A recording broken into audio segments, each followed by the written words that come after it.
ഒരു ദിവസം നമ്മൾ കാറില് ബ്ലങ്കാവുക്ക് പോകുമ്പോണ്ട് മോനെ നമ്മള് ബ്ലങ്കാവ് ഡോറടിച്ചിട്ട് പോന്നതാ.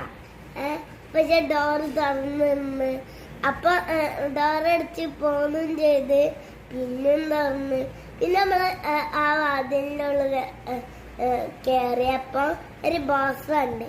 ആ ബോസ് തുറന്നപ്പോ ഒരു എല്ലും കോല കണ്ടിട്ട് നമ്മള് ആ എല്ല് എടുത്തിട്ട് നമ്മള് പുറത്തേക്ക് വലിച്ചെറിഞ്ഞു. ലാസ്റ്റ് ഉണ്ട് ആ എല്ലും കോല് പ്രാതത്തിന്റെ ഷേപ്പായിട്ട് വരുന്നു. അപ്പണ്ട് ഒരു പാവാച്ചൂട്ടി ആ പ്രാതത്തിന്റെ ബാക്കിൽ കിടക്കുന്നുണ്ട്. ആ പാവാച്ചുട്ടിന്റെ പല്ല് നല്ല കൂർത്ത പല്ല്.